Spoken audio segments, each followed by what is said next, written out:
Hi everyone, it's Ran here. Welcome to my room, guys. I hope you're well today. Today we're going to be going back to a topic that's slightly more, how should I put it?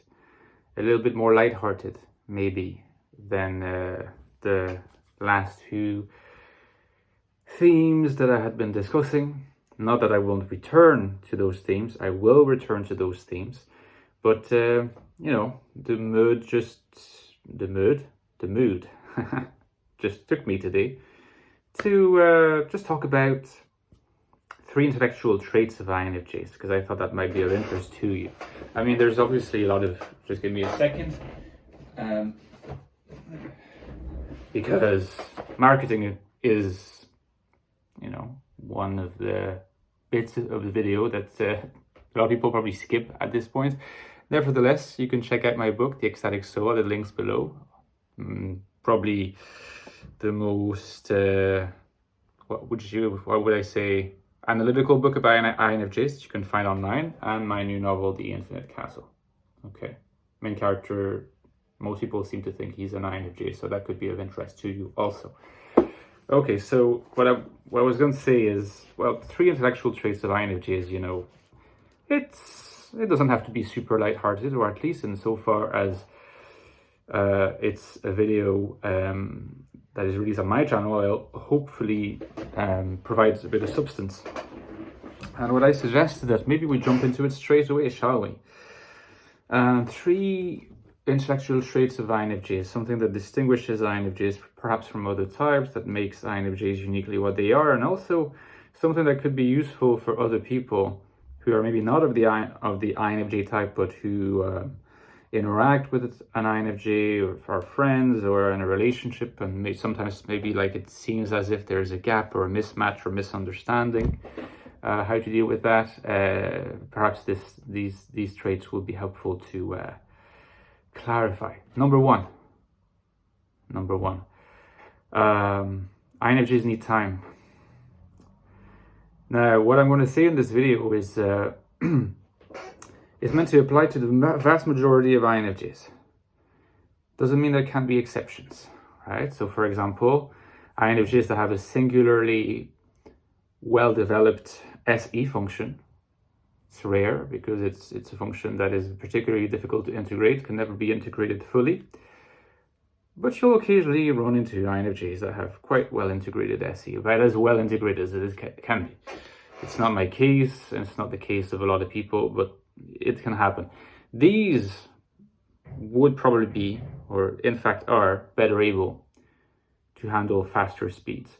But most INFJs, the norm for INFJs is to take time. It's to take time, in fact, not just with intellectual activities, but just in general, in terms of processing information.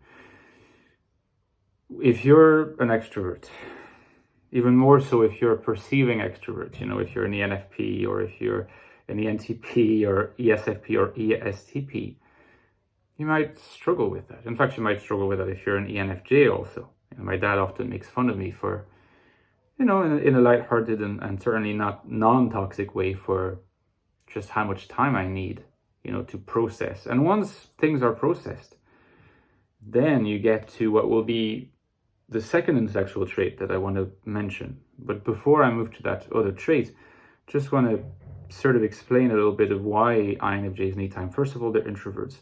Also, their dominant function is a function of introverted perception, a surveying of inner contents, which means that it's always kind of scanning itself, also while it's receiving information from the outside world, receiving this information via extroverted perception.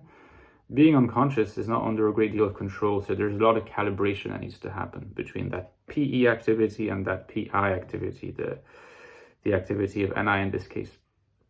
So usually INFJs need time. They might come across as if they're just phlegmatic and a little bit slow to other people, but that's because that's how they function. Okay. Linked to it, like I said, is the fact that INFJs, intellectually speaking, they tend to be more synthetic than analytic. Another way to put it is that they see the big picture first. That sounds a bit banal. It's not the first time that you'll have heard this in an INFJ video, but hopefully I can give it a twist, right? That it's a bit more original than this. Partly, first of all, why is it linked to being analytical? Sorry, I just said synthetic. Why is it linked to needing time? I think a good analogy is to just imagine someone who would just need to process a lot of time to process a lot. But once they've processed it, they're able to output an almost kind of not finished product, but a holistic product. And that's really what NI does for the INFJ in collaboration with the other functions, which is to say that once the patterns have been identified, they link together, and what the INFJ presents as their final report or final observation tends to be a completed whole.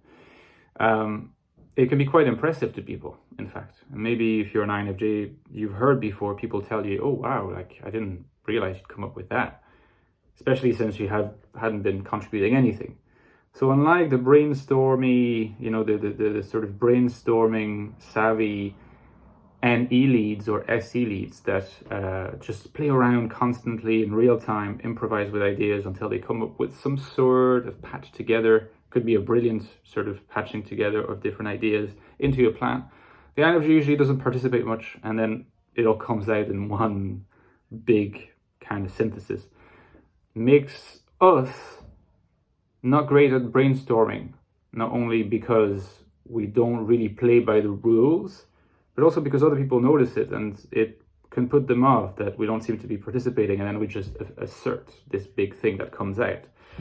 So at least in my case, I can say like brainstorming is something that I've become a little bit better at over time and with experience, but it will never be my forte, it will always have to be something that I adapt to rather than anything else. Now, what I also want to say is that this capacity for seeing the big picture first, the big patterns first, is a strength, but it also has a downside, which means that an INFJ will be less at ease when it comes to engaging with the more micro level details. That's usually not what they love doing. They would love to let someone else do that for them. Okay, maybe a TI lead or maybe an SI lead would be more at home, looking at those more intricate details where there might be some tensions, paradoxes, contradictions. And they're usually happier with the broad brushstrokes, okay? Not necessarily in the sense that it's like they prefer the draft over the final version, but they prefer the sort of bigger picture, the high level stuff over the granular stuff.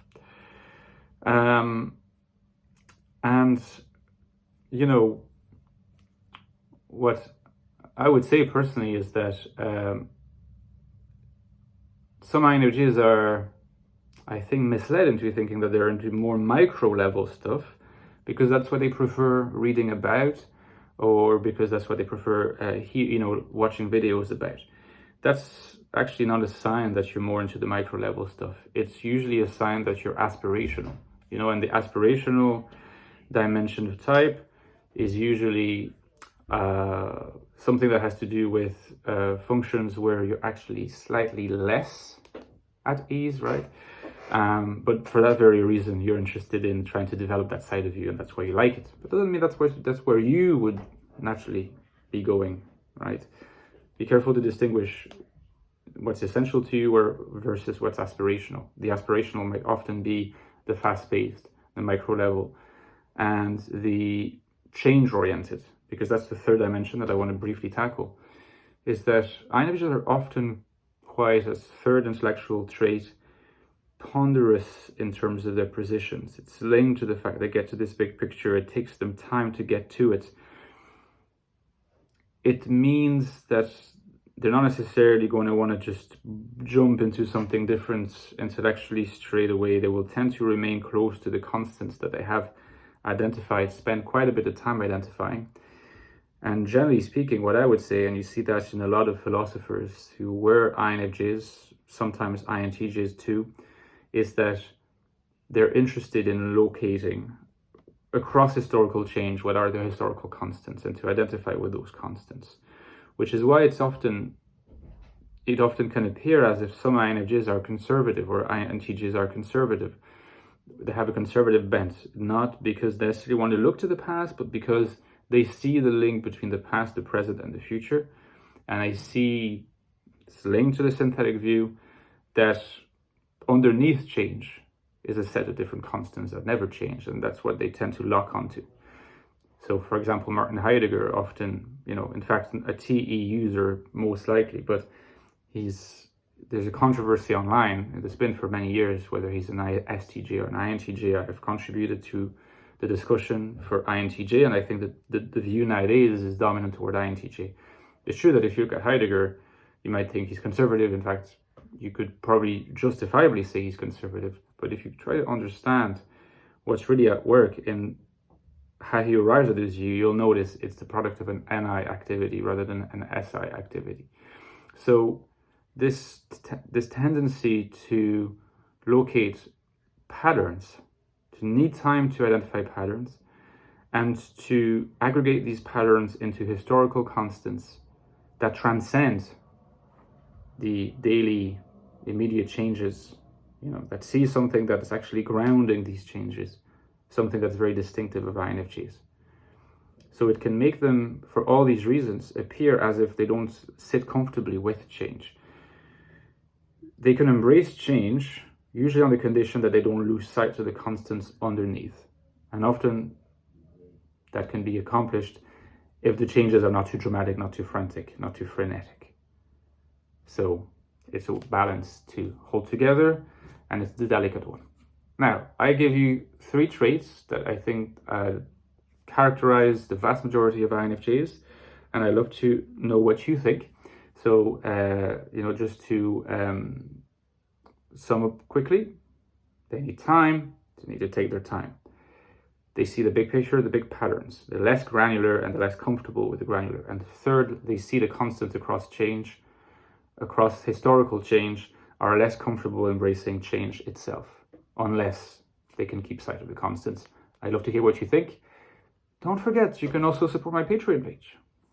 Really supports the channel, and I thank my subscribers dearly. Okay, I'll see you tomorrow, guys. Take care.